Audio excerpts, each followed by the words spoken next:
একটা জিনিস ভালো ছিল যে আমাদের একজন দুইজন পারফর্মার ছিল না, 4-5 জন পারফর্মার ছিল ওয়ানডেতে। হ্যাঁ, আমি এটা আমার সোর্সের মাধ্যমে জানতে পেরেছি যে তিনি সেকেন্ড টি-20 এর আগে তিনি হোটেলের রিসেপশনে ফোন দিয়ে বলছেন যে আমার জন্য একটা ফ্যানের ব্যবস্থা করতে হবে। তো রিসেপশনের লোকজন একটু ভ্যাবাচাকা খেয়ে গেছে যে কী ব্যাপার, আমাদের তো এসি চলতেছে, ফ্যান কেন চাচ্ছে। ভাইয়া, সবসময় আসলে মাঠে থেকে অস্ট্রেলিয়ার মতো বড় দলগুলোর বিপক্ষে আমরা আগে যেমন খেলতাম, কিন্তু এই সিরিজে বিশেষ করে ওয়ানডেতে দুর্দান্ত একটা সিরিজ। কেমন লাগলো আসলে প্রেস বক্সে কমেন্ট্রি বক্সে বসে? খুবই ভালো অনেস্টলি, তবে আরেকটু খুশি হতাম যদি টি-20 সিরিজটা আরেকটু কম্পিটিটিভ হতো। যদিও সেকেন্ড টি-20টা আমরা ভালো খেলেছি, বাট স্টিল ওখান থেকেও কিন্তু অনেক কিছু শেখার ছিল। বাট হ্যাঁ, অস্ট্রেলিয়া আমাদের দেশে এমনিতেই কম আসে, 15 বছর পর এসেছে ওডিআই সিরিজ খেলতে। ওডিআই সিরিজটা আমাদের খুবই ভালো গিয়েছে, তবে আমি চাবো যে শুধু ওডিআই না, টি-20টাও যাতে বাংলাদেশ ওইভাবেই সেই ধারাবাহিকতাটা রাখতে পারে। একটু ইয়াং টিম, ক্যাপ্টেন আমাদের লিটন দাস লাস্ট মোমেন্টে মিস আউট করেছে, যার কারণে হৃদয়ের উপর একটা রেসপন্সিবিলিটি ছিল। বাট স্টিল আরেকটু বেটার পারফরমেন্স আশা করেছিলাম টি-20তে, বাট ওডিআই নিয়ে আমি হ্যাপি। টি-20-র কথাটা বলছিলেন, টি-20তে হৃদয়কে আসলে মাত্রই ভাইস ক্যাপ্টেনের দায়িত্বটা দেওয়া হলো, আর তারপরে আসলে অস্ট্রেলিয়া সিরিজ, তার জন্য আসলে কিছু প্রেশার হয়েছে। 5+ স্টার রেটিং প্রাপ্ত দেশের সর্বোচ্চ বিদ্যুৎ সাশ্রয়ী ওয়ালটন এসি, স্মার্ট কমফোর্ট এখন নেক্সট লেভেলে। না দেখেন, আমার মনে হয় এইসব অপরচুনিটির ওয়েট করা উচিত। আমার মনে হয় হৃদয়ও এই অপরচুনিটি ওয়েট করছিল, বাংলাদেশ টিমকে নেতৃত্ব দেওয়া এটা এমনিতে একটা গর্বের ব্যাপার, এবং তার জন্য একটা পরীক্ষাও ছিল যে তিনি কিভাবে তার লিডারশিপ কোয়ালিটিগুলো দেখান। সো ওই দিক থেকে আমার মনে হয় এই সিরিজের পর তিনিও বসে হোমওয়ার্ক করতে পারবেন যে কোন কোন এরিয়ায় তার কাজ করা দরকার। ক্যাপ্টেন্সি খুবই ডিফিকাল্ট একটা আর্ট, আপনার নিজের পারফরমেন্সটা ঠিক রেখে দলকে নেতৃত্ব দেওয়া, মাঠে অনেক ডিসিশন মেকিং করা এবং দলকে উজ্জীবিত রাখা। At the same time match হারলে কিন্তু সব কিছু ক্যাপ্টেনের উপর গিয়েও পরে ওটার উত্তর দিতে হয়। সো এই জায়গাগুলো তিনি শিখবেন, আমি আশা করি। তার নিঃসন্দেহে প্রসপেক্ট আছে, এবং আমি আশা করব যে তার ব্যাটিংয়ের মতো তার ক্যাপ্টেন্সি বা লিডারশিপ কোয়ালিটিটাও আরেকটু ইম্প্রুভ হবে, যেহেতু লিটন রয়েছে, শান্ত রয়েছে, এই ধরনের প্লেয়ারদের সাথে মিশলে আমার মনে হয় আরও ইম্প্রুভ হবে তার।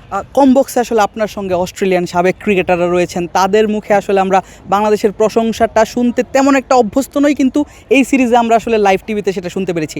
পাশে বসে সেটা শুনতে আসলে কেমন লাগছে? না, এটা প্রাউড অনেস্টলি যে আমরা অস্ট্রেলিয়ার সাথে তো সবসময় ওরা আমাদের ডমিনেট করে আসতো। সো এবার যখন ওডিআই সিরিজটা শুরু হলো, ওরা খুবই সারপ্রাইজ ছিল আমাদের পেস বোলিং অ্যাটাক দেখে। নাহিদ রানা স্পেশালি, তারপর শরীফুল ছিল, মুস্তাফিজ ছিল, তাসকিন ছিল। সো ওরা এটাই বলছে যে একটা দল ভালো করার সবচেয়ে বড় ইম্পর্টেন্ট অ্যাসপেক্ট হইতেছে যে আপনার বোলিং ইউনিটটা ইম্প্রুভ করা। সো আমাদের ফাস্ট বোলিং ইউনিট সারপ্রাইজিংলি সাবকন্টিনেন্টের মতো জায়গা থেকে একজন বোলার 150 কিলোমিটার বেগে বল করছে, ওরা কিন্তু খুবই প্লিজড হয়েছে এবং সারপ্রাইজডও হয়েছে। But at the same time খুব ক্রেডিটও দিয়েছে আমাদেরকে যে আমরা এটার পিছনে ইনভেস্ট করেছি। ক্রিকেট বোর্ডকে তারা থ্যাঙ্কস জানিয়েছে যে গত 3-4-5 বছর ধরে যে আমাদের ফাস্ট বোলিং ইউনিটটা ডেভেলপ করেছে is because of the surface. কিন্তু ওডিআই সিরিজের সময় সারফেসটা দেখে ওরা খুবই সারপ্রাইজ ছিল, যে আমরা তো এক্সপেক্ট করছিলাম লাস্ট টাইম যেমন অস্ট্রেলিয়া ছিল যে স্পিন ট্র্যাক দিয়ে তোমরা ঘায়াল করবা, পাকিস্তানেও সেম সারফেস ওরা খেলে এসেছে। বাট আমাদের এটা দেখে বলছে যে না, তোমরা এখন সামনের দিকে আগাচ্ছ, ধীরে ধীরে তোমরা একটা জায়গায় গিয়ে পৌঁছাতে পারবা। ওমি ভাই, লাস্ট অনেকগুলো সিরিজ দেখলেন, বাংলাদেশ ঘরের মাটিতে দুর্দান্ত করলো, সামনেই আমাদের জিম্বাবুয়ে সিরিজ, তারপর আমরা অস্ট্রেলিয়ায় খেলতে যাব, তারপর আসলে 2027 বিশ্বকাপটাও ভাবনায় রয়েছে। কি মনে হচ্ছে আসলে এই দলটা নিয়ে? আমি চাবো যে আমরা যেমন ঘরের মাটিতে যে ডমিনেন্সটা দেখাচ্ছি, আমি চাবো এখন দেশের বাইরে গিয়েও যাতে আমি ডমিনেন্সটা দেখাই। ইজি না, বাট স্টিল আমাদের যে টিম কম্বিনেশন রয়েছে বা মেন্টালিটিটা রয়েছে টিমের সাথে, আমার মনে হয় যে এখনই রাইট টাইম। কারণ আপনি ওয়ার্ল্ড কাপের কথা বলছিলেন, তো ওয়ার্ল্ড কাপের জন্য একটা বিল্ড আপও লাগে, কিন্তু তো আমাদের একটা বিল্ড আপ হচ্ছে। তবে এইটার উপর বেস করে যদি আমি বলি যে বাংলাদেশ অনেক কিছু অ্যাচিভ করে ফেলছে, তাহলেও ভুল হবে। আমি চাই কনসিস্টেন্সিটা। একটা জিনিস ভালো ছিল যে আমাদের একজন দুইজন পারফর্মার ছিল না, 4-5 জন পারফর্মার ছিল ওয়ানডেতে। এই জিনিসটাতেই আমাদের কনভার্ট করতে হবে ম্যাচ উইনিংয়ে। অনেক ক্ষেত্রে হয় কি যে আমরা শেষ মুহূর্তে আমাদের ওই গেম সেন্সের অভাবে কিন্তু আমরা জেতা ম্যাচগুলো হেরে যাই।